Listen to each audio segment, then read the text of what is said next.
This starting pitcher could be an absolute game changer for the Boston Red Sox rotation in the 2024 season. Join me on today's episode of Locked On Red Sox to find out who it is and also to hear some more starting pitching options that could be a great fit for Boston in 2024. You are Locked On Red Sox, your daily Boston Red Sox podcast.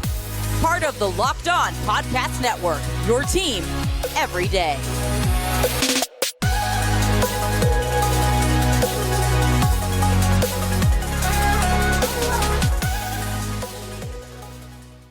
Welcome to Locked On Red Sox, part of the Locked On Podcast Network, your team every day. I'm your host, Gabby, former ESPN social media associate and current host of the Boston Balling podcast, here to bring you the latest in all things Boston Red Sox, Monday through Friday, straight to your feed for free. And speaking of free, SiriusXM also has you covered for free. If you download the SXM app and search Red Sox, you can catch the home broadcast of every game so you don't have to miss a single pitch of Red Sox baseball. Today's episode is brought to you by FanDuel. Make every moment more. Right now, new customers can bet $5 and get $200 in bonus bets, guaranteed. Visit FanDuel.com/lockedon to get started. Thank you for tuning in to another episode of the show and making Locked On Red Sox your first listen of every day. And happy playoff baseball. We are here. Some fun wild card games that took place yesterday. It's very sad that Boston is not in the postseason party, but in a way, it's also fun to watch the playoffs when your team's not in it, because it almost makes it stress-free. I mean, do you ever sit there when the Red Sox are in the postseason and stress out after every single pitch? Because I certainly do. And every pitch is a struggle to get through. So when the Red Sox aren't in it, I can just kind of go along for the ride and chill. I asked this question on Twitter yesterday, but I am curious to hear your thoughts. With the Red Sox being eliminated and not in the postseason, what team are you cheering for to win the whole thing? There's so many options that you can choose from that would be valid teams to want to see win it. I'm riding with the Brewers. I think it would be cool to see them win, and it would be cool for their fan base. So that's the team I'm rolling with for the postseason, but it should be another good one. We'll see what happens. And it should be what I hope will be a good offseason for the Boston Red Sox. Sam Kennedy and Alex Cora did address what the biggest needs are going into the offseason. So I'm going to be touching on that a little bit and also discussing some other key assets that could make a big difference for the team heading into 2024.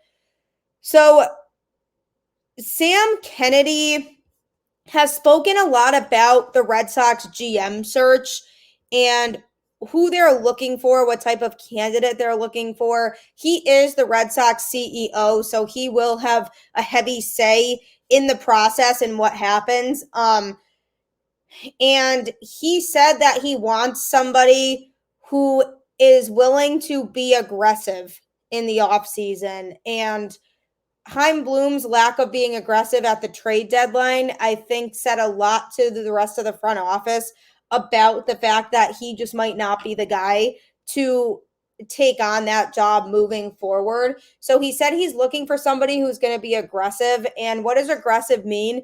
Does that mean be aggressive on the trade market? Does that mean be aggressive from a spending standpoint and throwing a lot of money at free agents? Or does it mean a combination of both? That part is yet to be determined, and whoever comes in as the new chief baseball officer is going to be the one to primarily make some of those decisions on what players would be worth bringing to Boston and whether they need to be acquired via free agency or a trade would then be evaluated by the rest of the front office if they want to make that type of commitment to that player. So he wants somebody who's going to be aggressive. And he also said that the Red Sox biggest need is pitching, which I've been saying for so long now. They need to be willing to invest in pitching in the offseason.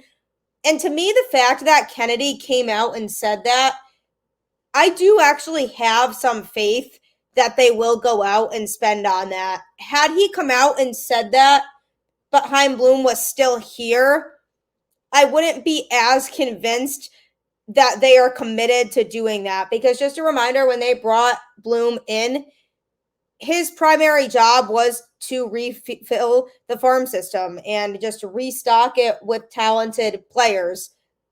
So when he was fired, it sent a message to me that ownership is ready to change their mentality of what direction they want this organization to go in. I think they got impatient. They were tired of the last place finishes and the Red Sox not being able to compete with the rest of their division. And as much as the farm system has improved, I think they would have liked the major league team to be able to still be competitive. So that to me sends a message that, hey, we're getting rid of somebody who hasn't really proven that he can be the guy in the front office to make the personnel decisions in terms of the roster that makes the most sense for the Boston Red Sox right now and what we are trying to do. And a lot of people have just trashed ownership in this season, and I don't blame you, because I understand that frustration, because they, as a collective ownership group, hadn't been showing that willingness to want to spend or really fully invest in this team. So I'm thinking, why not just sell the team if you're losing interest in actually putting in legitimate effort to this team and making sure that the team at the major league level is up to par with what it should be. So the fact that they actually pulled that trigger on Bloom when they did before the season even ended shows me that urgency in the fact that they might care more than people think, and they're back to trying to ride that winning mentality of, we have fans that are unhappy with us. We have to find a way to get back on track to the point where we can be a team that can compete again. And that means going out and spending on some pitching. Now, there's expensive pitchers that are going to be on the free agent market, but some of them could be a great fit for the Boston Red Sox. And now that they've gone under the tax and cleared some money, they should be able to go out and revamp that starting pitching rotation to the point where it's a competitive one. Kennedy also said they have to figure out what they want to do at second base. Whatever that means, it's a very vague statement, but obviously a number of players have cycled through playing second base this year, from Pablo Reyes to Christian Arroyo to even Kike Hernandez sometimes, to Louis Urias, to just Emmanuel Valdez, to David Hamilton. You name it. There's players out there who have rotated between playing second base for this team. And so you have to wonder what they mean by what we're going to do at second base. I think there's a lot of decisions they have to make on that. Whether they go out and spend money on somebody, I'm not as convinced of, because Kennedy did say we know it's not as much of a priority as pitching. So I could see them really going all out on the pitching and investing in money that way. And, keeping somebody internally that they already have to play second base. So there's some decisions to make there, but coming up, I'm going to be discussing some potential starting pitching options, some players who could be a good fit for the Boston Red Sox come the 2024 season. Do you love sports betting? You should, because it's a lot of fun and you can win a lot of money. And who wouldn't want to win a lot of money? Snap into this NFL season with FanDuel, America's #1 sports book. Right now, new customers get $200 in bonus bets, guaranteed when you place a $5 bet. That's $200 in bonus bets, win or lose. If you've been thinking about joining FanDuel, there's no better time to get in on the action. The app is so easy to use. There's a wide range of betting options, including spreads, player props, over-unders, and more. So visit FanDuel.com/lockedon and kick off the NFL season. FanDuel, official partner of the NFL. FanDuel has so many different things to bet on. You can bet on the money line. You can bet on the over-under.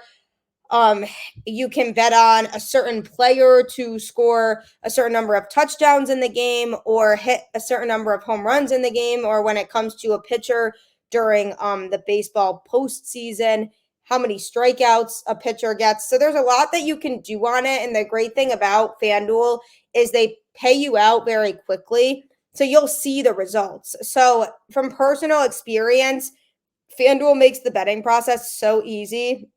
And I highly recommend it for anybody who is trying to get into sports betting and may be starting off. You know what else I recommend? The SiriusXM app. SiriusXM has you covered for all home broadcasts of every Red Sox game, so you don't have to miss any of the action. Just download the SXM app and search Red Sox today, and you'll be set up for the 2024 season to have the home broadcast of every game delivered right to your feed, so you don't have to miss out. And who wouldn't want to do that? Who would want to miss out? I know I wouldn't. So SiriusXM can be an absolute lifesaver. What else can be a lifesaver for the Boston Red Sox? Getting the right pitching pieces in place. And there are certain players that I think could be a great fit in Boston.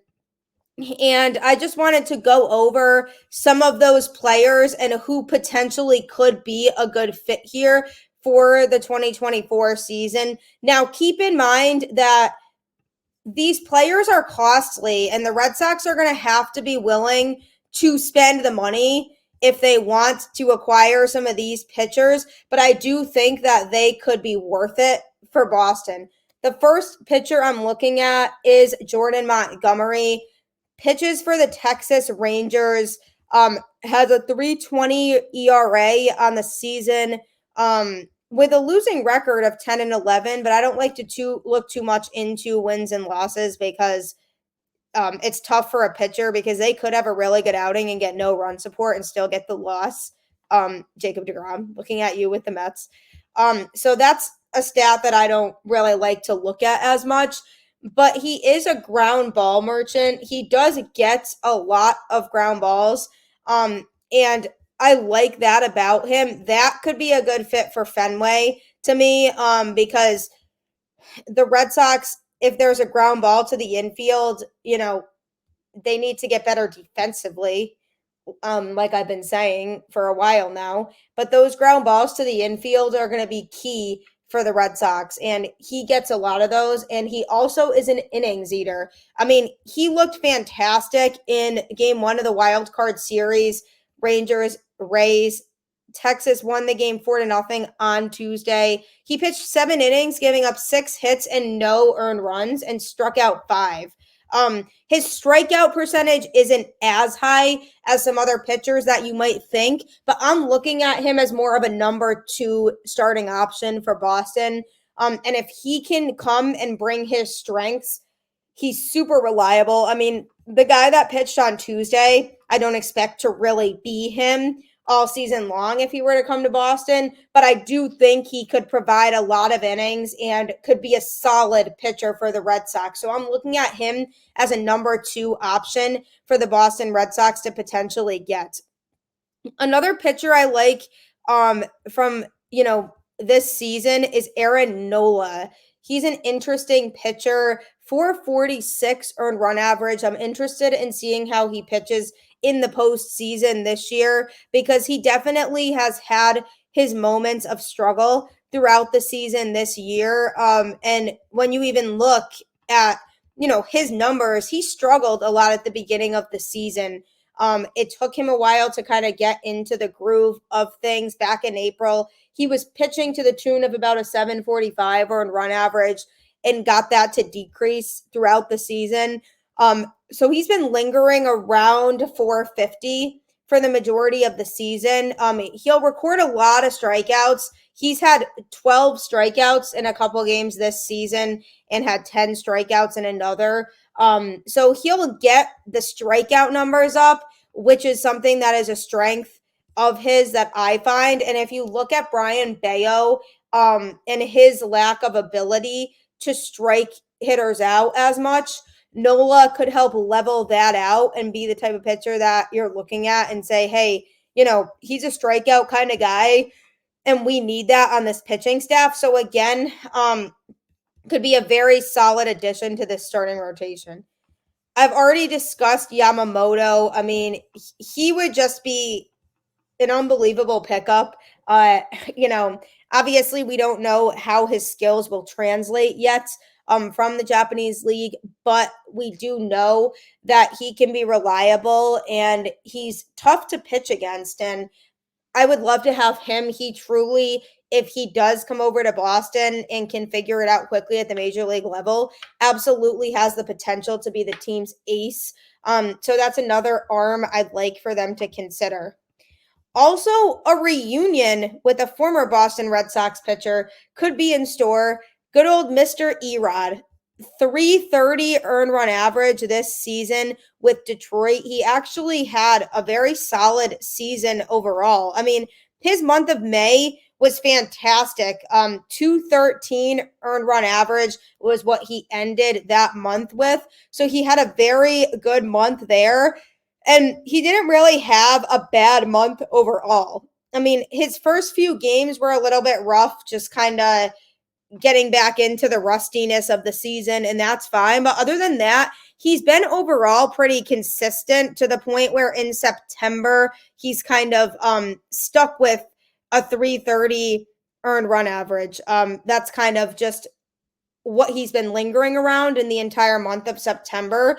And I like the consistency. When he was in Boston, I feel like he got a little bit of unnecessary hate because overall he was a pretty reliable pitcher when he was here. And I think he'd be more of a middle of the rotation guy, maybe around like a 3 or 4 even if they were to get him. This depends on how deep their pitching staff is. But if they were to acquire him, at least he's familiar with Boston and the atmosphere, and he knows how to pitch at Fenway, and he's figured that out. So that's a huge plus for me.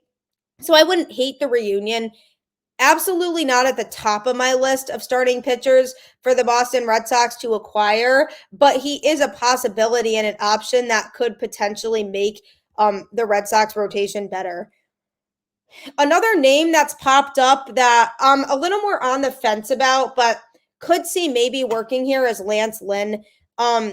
Ended the season with a 573 earned run average. He very much had a bit of an inconsistent and up and down season is what I would describe it as. His numbers were not great. He was giving up quite a few base runners and quite a few runs per game.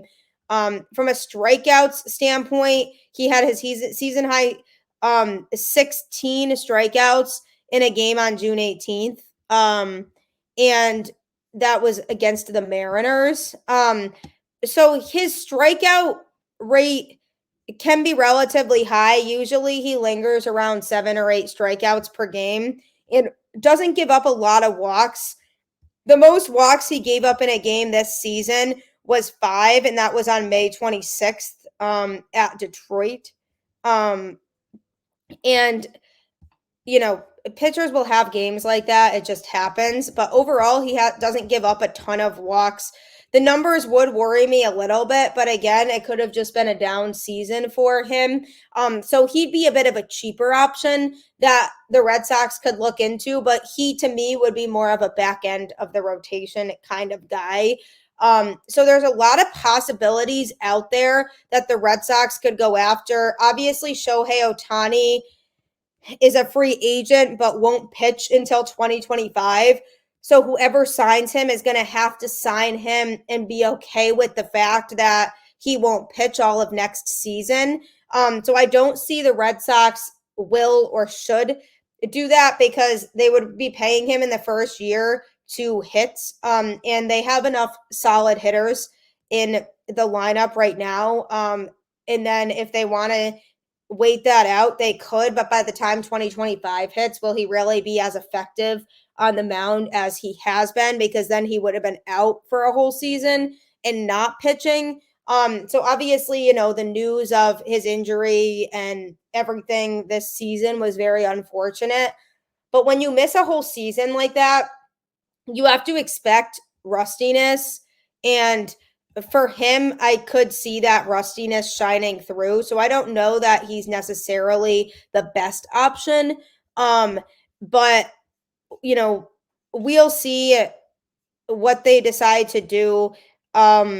There's a couple other, free agent pitchers. I mean, Justin Verlander, Max Scherzer, Carlos Carrasco, Charlie Morton. So there's some interesting names on the list, but if the Red Sox go after somebody, I want it to be somebody who is able to just get the job done and can eat innings. That should be the priority when it comes to the starting pitching. Coming up, I'm going to be talking about a Red Sox player who has played a lot of time with the Red Sox over the last couple of years, and I'm going to be discussing what his potential future could be next. Are you a fan of comfortable clothing? Because I know that I absolutely am. Bird Dogs is probably the most comfortable clothing I've ever worn in my life. They make you look really good. The shorts basically do the exact same thing as Lululemon, but fit way better. And they don't have like a stiff restricting cotton. They're very loose, so you could use them for really any occasion, like a casual dinner out or playing golf or working out or chilling by the pool or the beach or even just lounging at your house on your couch watching playoff baseball. So they're very good for a lot of different purposes. Just go to birddogs.com/lockedonmlb or enter promo code lockedonmlb at checkout for a free Bird Dogs water bottle with your order. That's birddogs.com/lockedonmlb for a free water bottle at checkout. You won't want to take your Bird Dogs off. We promise you. You really won't want to take it off. It's super comfortable and you'll want to absolutely live in it. And also, not to go unnoticed, who wouldn't want a free water bottle? I mean, I know I would. So check out Bird Dogs today and use that code LOCKEDONMLB.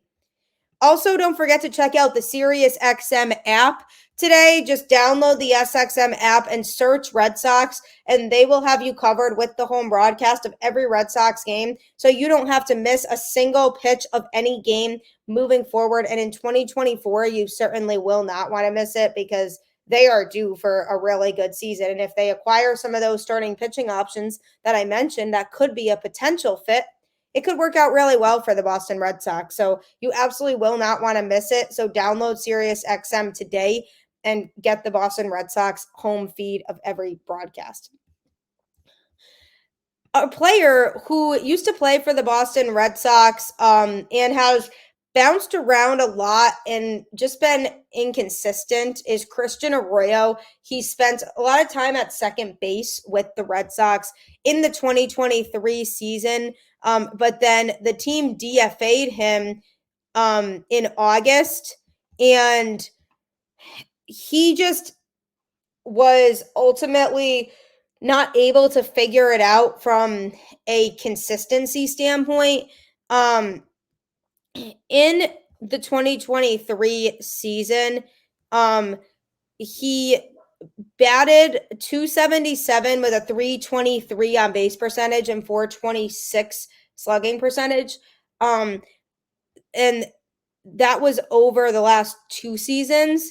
But in 2023, his stats were at .241 batting average with 19 extra base hits, including 3 home runs, 24 RBIs, and a .638 OPS over 66 games. He has the level of production that can easily be replaced.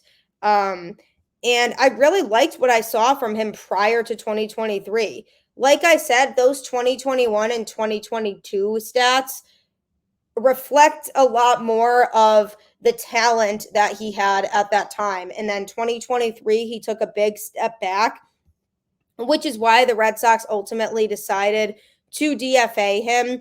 So he announced that he wants to elect free agency and kind of explore his options with other teams. He needs to figure out a way to improve at the plate. He was never really super disciplined and didn't take a lot of walks. And he just struggled to make contact a lot. So there's a lot of things wrong with his bat that he's going to need to fix if he wants to sustain himself on a team. He's only 28 years old right now. And since it hasn't been that long since his solid 2022 performance, he can play every infield position and in the corner outfield. So it makes him versatile from a defensive standpoint. So I'm sure will be teams that are interested in him. And he could end up making more money than the Red Sox might have been willing to offer him because they've experienced him and his struggles. So there's a chance he ends up back in Boston. But I think the likelihood is not, because he just hasn't really proven to be an asset that is super pertinent to Boston right now, especially when the second base situation is already unknown as it is. And I think Pablo Reyes and Emmanuel Valdez are both better options at second base, and even Rafaela, who can also play second base, and even Urias. I would argue Urias was more productive in his short stint here so far than Arroyo was in 2023. So the chances of him being back with the Red Sox, I'd say, are very slim, but it is a possibility. But he did officially make the decision that he's going to elect free agency. And the other player that elected free agency was catcher Caleb Hamilton. Very small sample size with him. Didn't really get to play in very many games with the Red Sox in 2023, but when he did play, it was an absolute nightmare. Could not make contact with the ball at the plate for his life. And defensively was just kind of a mess as well. So yes, he might not have gotten enough time to necessarily showcase what he can do at the major league level. But at this point, it makes sense that he elected free agency, because there could be a team that needs the catching depth in their system, and he definitely needs more time to develop before he can step up to the bigs somewhere. So wherever he goes, if he does go somewhere, that team is going to know that they have to be patient with him and allow him to develop before bringing him up to the big leagues. But there could be a team that's interested in that. Whereas the Red Sox, however, have an absolute stud in the farm system in Kyle Teal, who is blowing through the farm system. And so then, as of right now, having Reese McGuire and Connor Wong, once Teal comes up, he will be the other catcher, and there wouldn't really be a place for Caleb Hamilton. So to me, he's a lot less likely to return to Boston than Arroyo. And even with Christian Arroyo, I only really see them bringing him back if they feel like he'd be a good bench guy to have as just a presence and could kind of float in if there's an injury, especially with his defensive flexibility. So I think there's a chance, but I still think it's a small chance that either of those players come back to Boston. Hoping for nothing but success for both of them, but they both did elect free agency, and I feel like they might be better off elsewhere at this point with what the Red Sox are looking for at this point for the 2024 season. So as always, I'm hoping for the best for everybody, especially the Boston Red Sox. Hopefully they make the right kinds of moves in the offseason. I'll believe it when I see it. They're taking their time with the search process for the new person in charge to take over after Chaim Bloom was fired. So hopefully whoever comes in is able to make the right kinds of moves, and they are taking their time with the search process. They have just now started to begin the interview process, so it might be a little while before somebody steps into the position. But whoever it is, at the end of the day, just cannot be afraid to shy away from making aggressive moves, especially when it comes to this pitching staff. So hopefully they make the right choice with the hire. I'm sure they have some good candidates in mind. So because of that, it should be a good reason to keep the faith. Let's go Red Sox, and I will catch you on the flip side.